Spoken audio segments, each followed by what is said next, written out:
Okay, so today, class, we're going to be talking about periodic motion.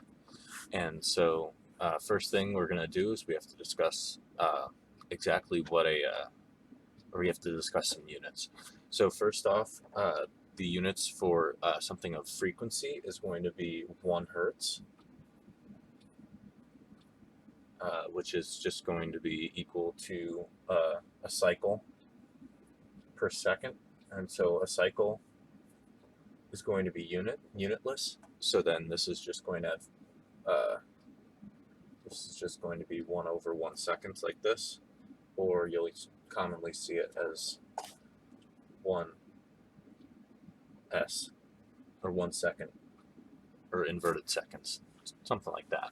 So one thing that we have to detail is that for frequency, this is just 1 over the period, the time of the period, and so then you can obviously flip this and put it backwards like this, and then you have that omega is going to be equal to 2 pi f. So this is how you get from omega to period, or to frequency, then to your period here. Okay, so next up we're going to have to talk about simple harmonic motion. So we slightly scratched the surface of this before when we were talking about forces of springs.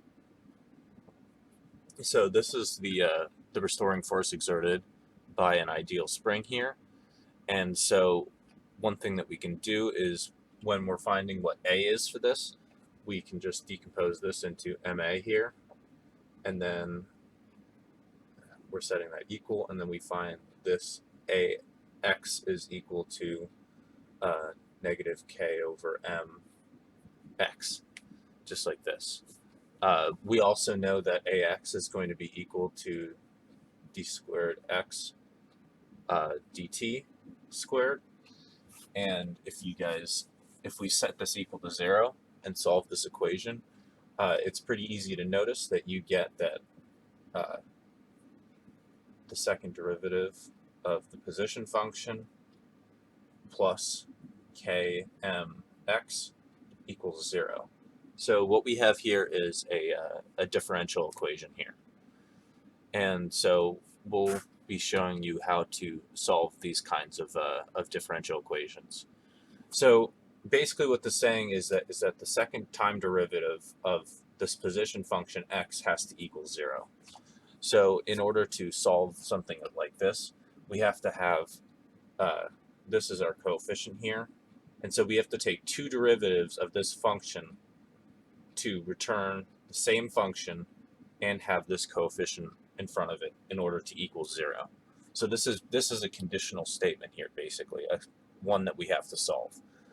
So then what we can do here is we'll just take an educated guess, and a function that returns its same function back after taking 2 derivatives is, say, a sine or cosine function.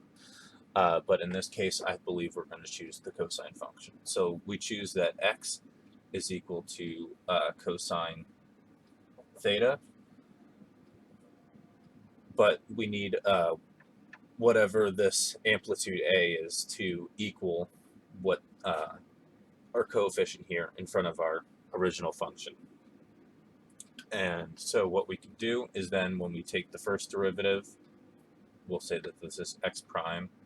We just get whatever cosine is in here, and we'll break this down into what this should be anyway. And we can say that this should be, say, k m theta, or something of the sort. And so once you take this first derivative, you get a. I'm just going to get rid of the a for a second here. We'll get km theta here. And then this will be sine of km theta. And since we went from cosine to sine, we have to take the negative here. And this doesn't belong. But we have to take the negative here. And then when you take the second derivative, you get this is equal to negative km squared cosine of km theta. Now you can see that this doesn't return the same function here. So one thing that we're gonna end up doing is we're gonna say, all right, well, we've made a mistake, and we're gonna go ahead and we're gonna put square roots here. And so putting the square roots there will get rid of our square there. And so we can get rid of this as well. We don't need that there. And so what we can do here is we can say that, all right, well, this is double prime.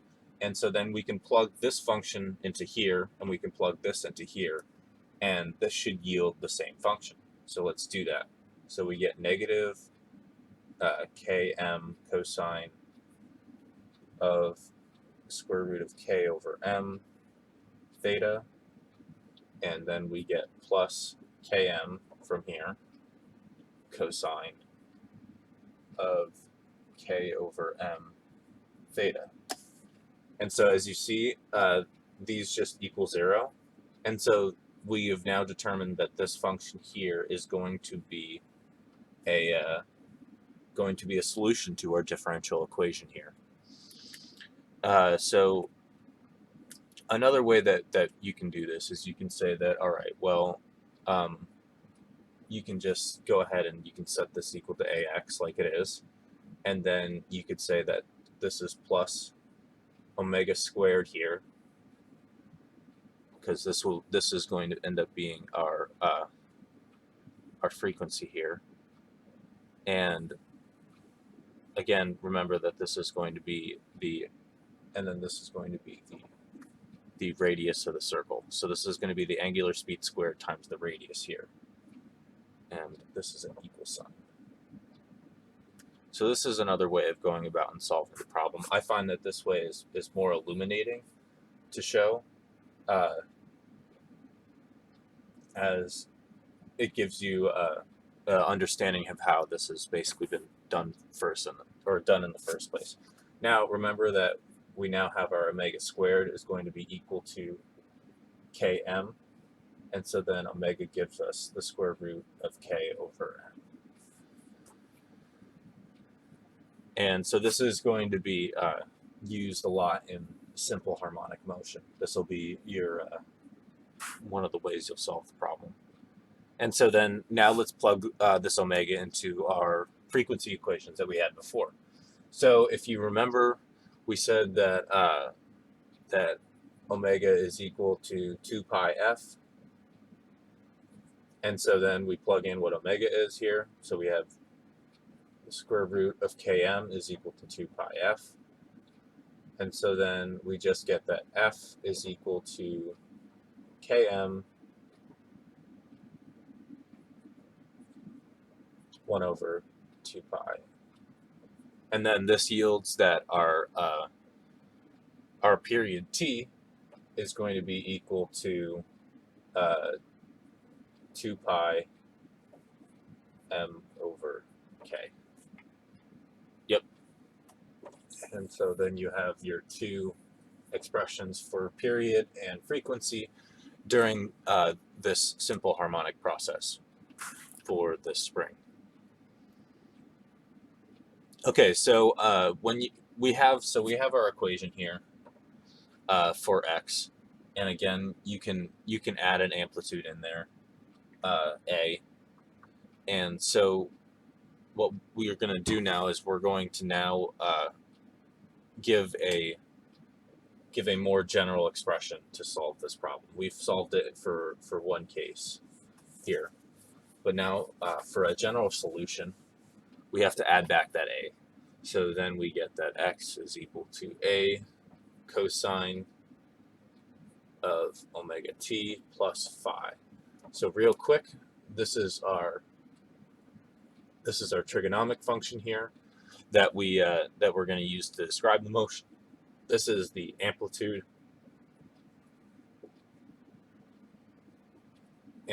A, and this is going to be our angular frequency,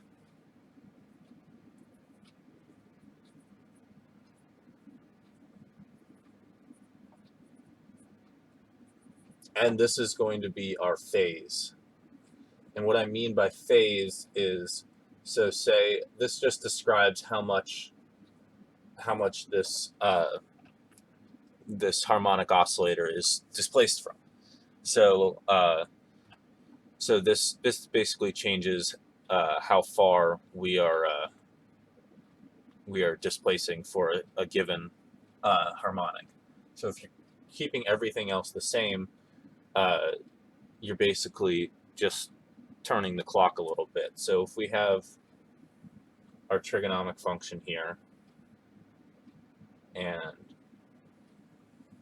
we have something like this, if we account for the phase, you count for some angle, and you'll get that x will be somewhere around here, something like that. Okay, so if we move forward a little bit, we've discussed this. So now we want to talk about energy.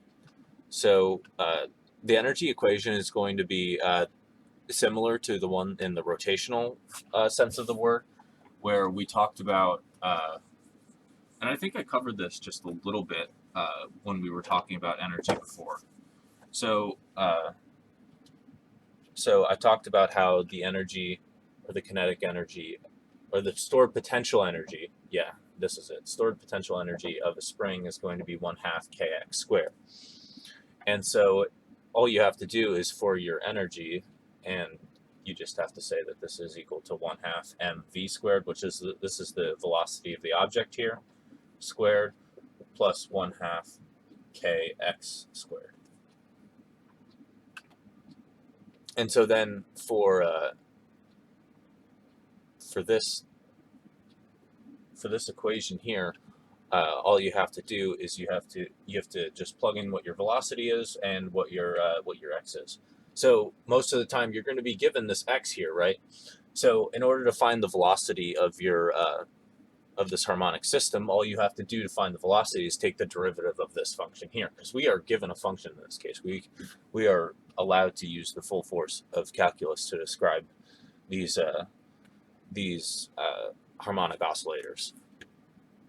So if you go ahead and let's do something of this sort. Let's take this and let's take the derivative and plug it in. So then we get that v is going to be equal to, let's see, a omega cosine of, nope, this is not cosine, this should be sine. So let's take the negative there, and we'll put in sine omega t plus phi. Yep, and so then we can now plug our two equations in here for our energy, and this will be 1m, and so then we'll have that this is going to be equal to a omega, carry out the negative, and then, oh, and we have to square this. So this is going to be, that negative is going to go away, and this stuff is going to stay the same. So this is going to end up being squared here, and so then we'll get that this is sine squared omega t plus phi. Cool. Okay, and now for our function over here, we have to square this. So we'll have plus 1/2 k, those are all not squared, and then we square our original function, so this will give us a squared, and then cosine squared omega t plus phi. Okay, so there we go. We have our equation here. So one thing that we can see very readily here is that we have our omega, and our omega from before was just equal to k over m, right? And so one thing that we can do here is we can start factoring out some of these things here. So when we have omega squared over here, we're going to see that omega squared is going to be equal to k over m, right? And so when we plug in omega squared here, the m's are going to cancel. So we can factor out a couple things out of this equation real quick. We can factor out a 1/2. we can factor out an a squared. We can combine omega squared and m here to just yield k, and so then we can factor out a k here because we have a k over here as well. And I believe then we are just going to be left with sine squared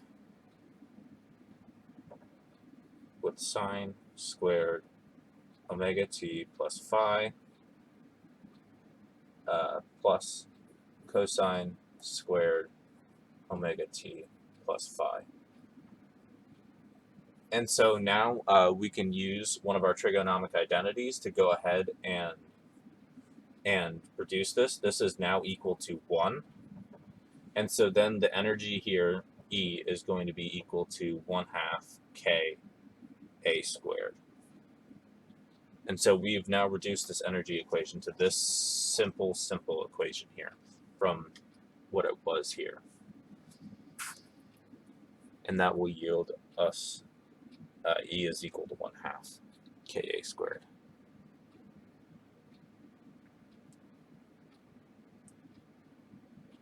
And if you really want to solve for the maximum velocity, you can do that kind of stuff too. You just have to plug in initial conditions here, and that will give you your maximum velocity. So usually you're going to get your maximum velocity after you pull your block back and you release it, and so then the restoring force is going to pull the block back in, and once it reaches the equilibrium point, it's going to have it's going to be at its fastest speed, where all of its energy is going to be kinetic and none of its energy is going to be potential. So that's the point where you want to solve for Vmax, is when it's passing by its equilibrium point, where it's at that point its amplitude is equal to 0. So go ahead, and I would just go ahead and look at the look in your book, and there's a good figure that allows you to see what's going on and details how this process is happening. So in my book, it's 14.14, but just look around energy and simple harmonic motion, and you should find a figure that describes this very, very well. Okay, so moving on. So now we can talk about some other applications in for simple harmonic motion. So now we've talked about simple harmonic motion in one direction going back and forth, but when you turn this vertical, so we're going to have an extra component of mg that's going to disrupt our calculations here and make them a little bit different. Okay, so when we're discussing, say vertical harmonic motion, we're going to have our spring here with K, with that is going to be displaced some L over M, right, with G pulling down on it. And so in this case, there's going to be the equilibrium distance is going to be changed from when this mass is not suspended here. So what we're going to call this, or this is going to be delta L. So what we're going to call this is that we're going to equate these two forces to give us our equilibrium position. So then K delta L here is going to equal mg in this case.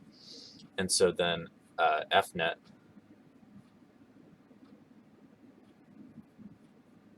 is going to be equal to K delta L minus x here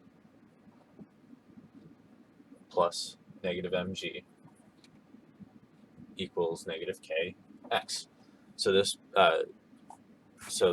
is going to simply just get adjusted by this factor here, because if you see what we can do here is if you subtract this to the other side, and so this negative x here is just going to be your displacement from this new equilibrium point delta L, but it still affects or amounts to the same equation, kx, or negative kx. And so now we got to talk about angular simple harmonic motion. So this is not going to just displace the our spring, but what's ending up going to be happening is we're going to have that in this case negative k theta is going to be equal to I alpha. So then in this case we're going to have the second derivative of theta here, t, for time is going to be equal to negative k over I theta. What we've done here is we've taken that this is this here. We've divided this to the other side, and this is what this is going to yield. So in this case, we're going to have that omega is going to be equal to k over I, and you have to take the square root of that. And so then a frequency in the angular case is going to be equal to 1 over 2 pi square root of k over I. And then we can say that the motion described by this function is going to be theta is equal to the angular amplitude. So we'll just say A cosine omega t plus phi. So then we see that omega is going to be, the equation is basically going to be the same, but now omega, we can take that out and we can say that this is going to be equal to k over I instead. And this is the angular amplitude this time, not the actual amplitude of the motion. So it's slightly different in this case. And so I'm going to leave you guys to work through the vibration of molecules section here, and we're going to move on to talk about the simple pendulum. So for a simple pendulum, we're going to see that we're going to see some interesting consequences of harmonic motion here. So in this case, we'll have our pendulum right, and it'll be some L, M displaced by some theta here, just like this.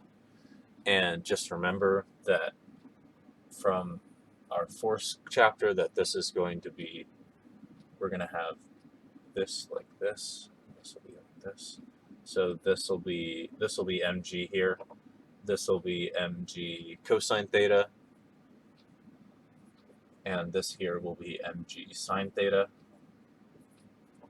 And we can just rapidly break that down. And then there's going to be some tension T in the rope here, and this is going to be your distance L here. Okay, so one thing we can see is that F here is going to be equal to negative mg sine theta. This will be your restoring force here. This is what brings the pendulum back towards the center line here. And so what we can say is that we can start adjusting these equations here for when theta is small. So say that theta is very, very small. We have a approximation that we can use where sine theta in this case, when theta is small, we can say that sine theta is equal to theta, and then this equation here is negative mg theta now. So then we can go ahead and say that theta is just going to be x over L here, where x is going to be this displacement here. So then we can then approximate this to be x over L. And remember, this is all for when theta is small. And so then we can see that this is the potential energy, basically the gravitational potential energy here over L. So in this case, remember that this amplitude here is going to be equal to omega then, and omega is going to be equal to k over m. So then in this case, we're not going to be taking this like this, but x is going to be our variable, right, for which we are trying to solve our differential equation. So mgl here is going to be equal to our, basically equal to our k here. So remember that this is going to be k over m. So then this is going to be mg, and then we have an m on the bottom, and then we plug our L in there. And so then this is still under the square root. So we get omega then is equal to the square root of g over L. And so then now we have our new omega here for this equation here. And so our equation is going to be basically given by the motion describing it is going to be the same in this case. And so if we say then that what we'll have to do is we'll just have to take theta and use that to describe the motion here. So then real quick, we can get a couple basic quantities out where f is going to be equal to the square root of g over L over 2 pi, and the period t is going to be 2 pi times the square root of L over g. And to actually get the real period for when this is not approximated, we just have to we're going to have to do a Taylor series expansion to find t, but that's a little bit out of the scope of this class at the moment. Okay, so now what we're going to do is we're going to analyze the physical pendulum, which is a real pendulum here. There's any real pendulum that revolves around the torque of a body. So say that this is our rotation point here, and we have our body here, and it's displaced from its equilibrium position straight down. So this is going to be our pivot. It's going to be similar to the simple pendulum here. This will be theta. Again, this is going to be very similar, as this is going to be mg sine theta. But in here we basically don't have that same tension, but we have to use torque to analyze this. So one thing that we can see very quickly is that the torque around this point is going to be equal to negative mg sine theta. But in this case, we're going to have to add in this distance d as well, because this is where the body is, or the distance from where this is being torqued. Again, we say that this angle theta is very small, and then this torque equation simplifies down to mg d theta. And remember that this torque here is going to be equal to I alpha z, I guess. So then again, alpha is going to be our equation here. It's going to result in this, and then we're going to get negative mgd theta over I here. And then again, we can rearrange this into a differential equation for theta here. And so then in this case, this is going to be our omega squared here, this quantity here. So in this case, we'll say that omega is going to be equal to mgd over I, and this is going to be the square root. So this quantity here is going to be omega squared. And so then very easily we are able to see that t is going to be equal to 2 pi over the inverse of this. So it's going to be I over mgd, or the square root of that. And then you can find frequency by just inverting that equation again. Okay, so next up we have to talk about some damped oscillations. So this is where there's going to be an extra factor that is going to slow down the motion as it progresses through. And so very very briefly, we can graphically describe this motion as with a graph that looks like this. So it starts at its peak amplitude here, and then it goes down to slightly less than its peak amplitude here, and then back up like this and like this until eventually it scales to 0 like that. This isn't a perfect graph here, but this just goes to show you eventually what this will look like.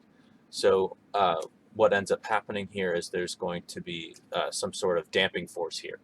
So in this case, we can say that F is going to, or the sum of the forces here is going to be F of x, which is going to be equal to negative kx, which is our restoring force, and then negative b vx, which is going to be our damping force here.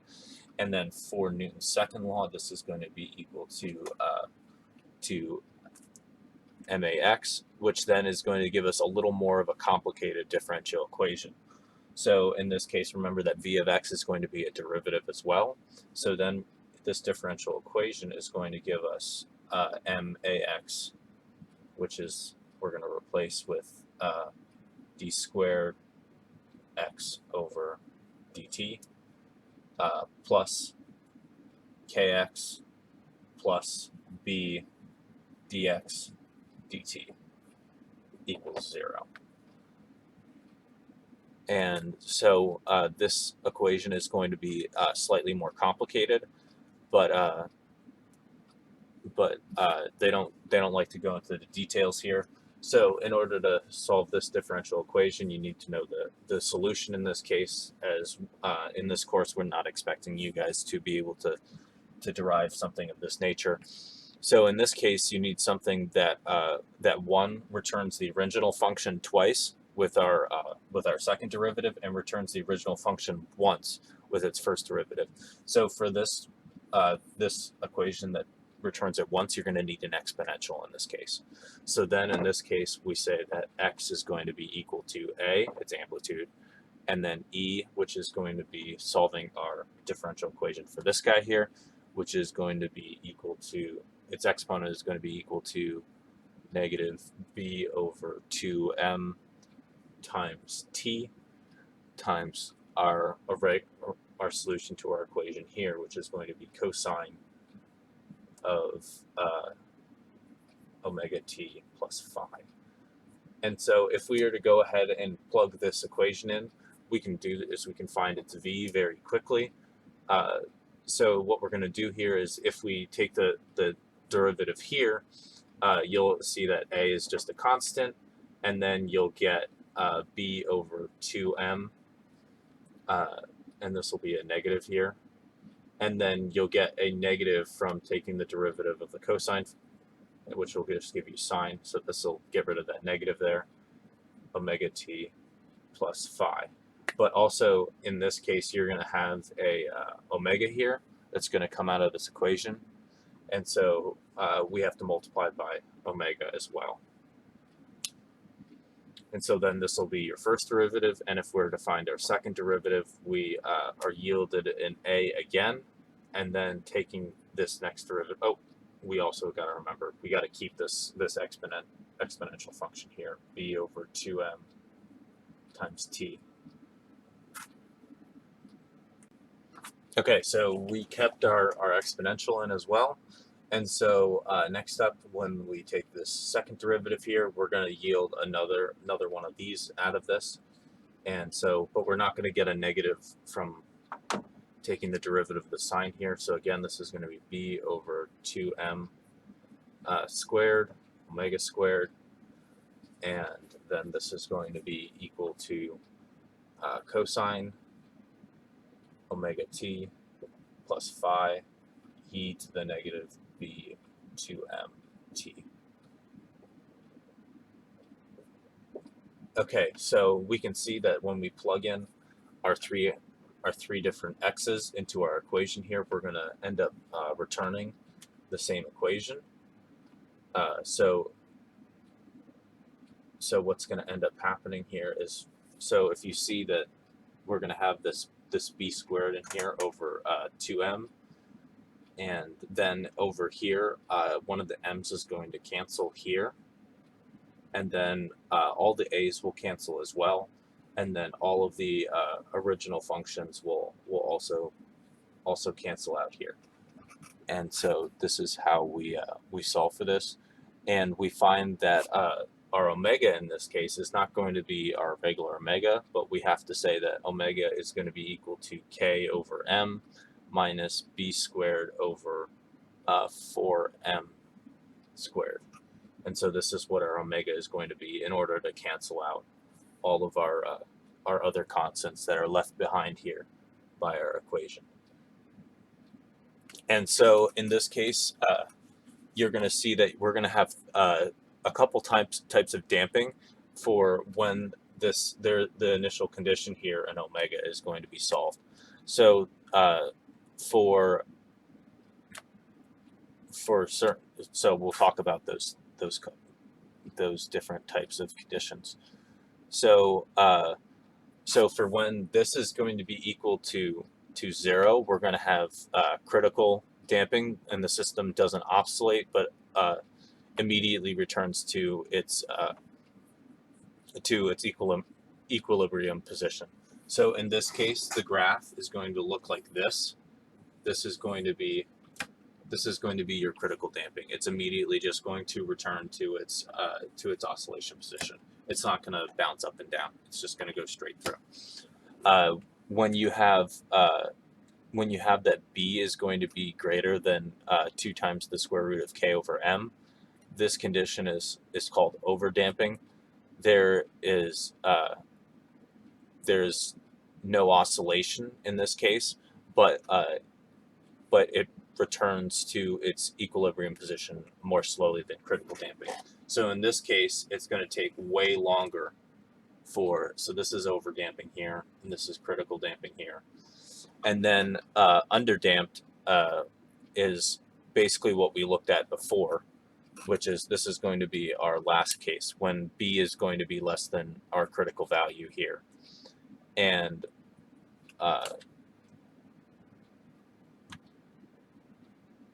so then our equation here is going to be satisfied, and we're going to get a damped solution that returns to equilibrium like this.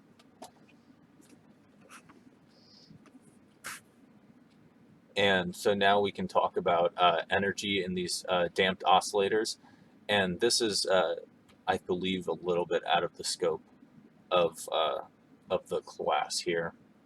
But if you're interested in this kind of topic, go ahead and read your book here.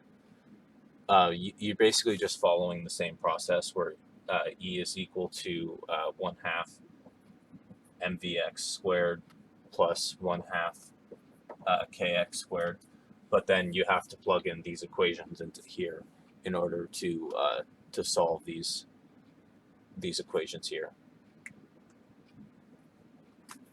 And so next thing that we're probably going to have to talk about here is going to be its resonance.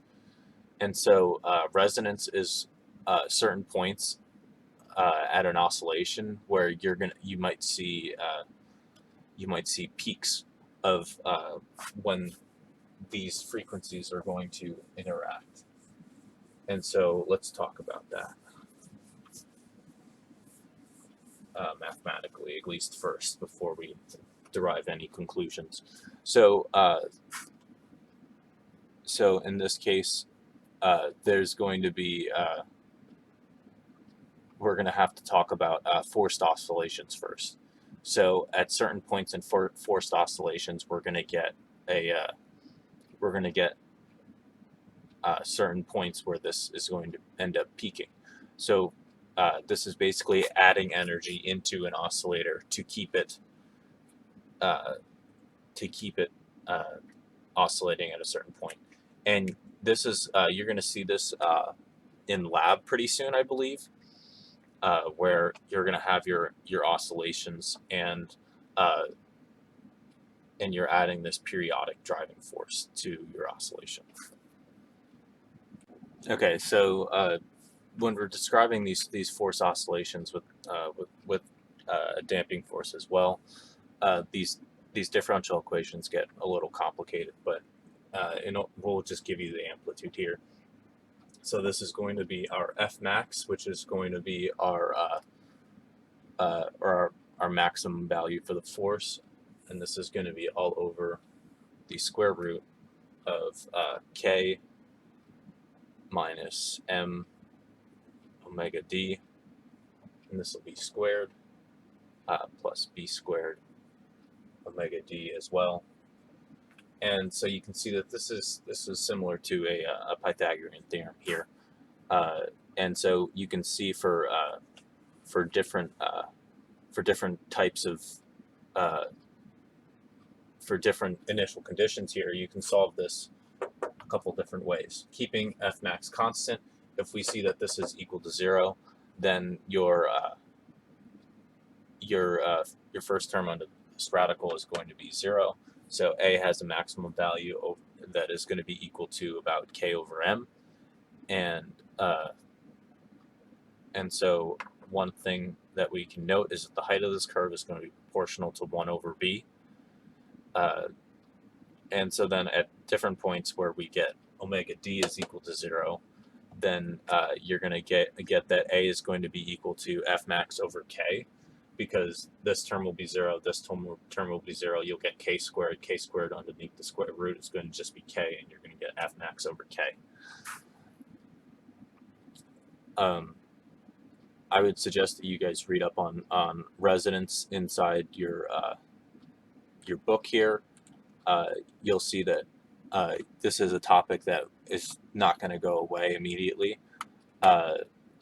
You're gonna see that this will occur in electrostatics as well. You'll have resonance in circuits, and another thing that you can see is that resonance in certain mechanical systems can be destructive. The one example the book provides is that a company of soldiers once destroyed a bridge by marching across it in step. The frequency of a step was close to the natural vibration frequency of the bridge, and the resulting oscillation had a large enough amplitude to tear the bridge apart. So because their frequency matched the frequency of the bridge, then it just completely destroyed the entire bridge. It literally caused the bridge to start to oscillate, like we've seen in our systems here, and the materials of the bridge weren't conditioned to handle an oscillation of that kind of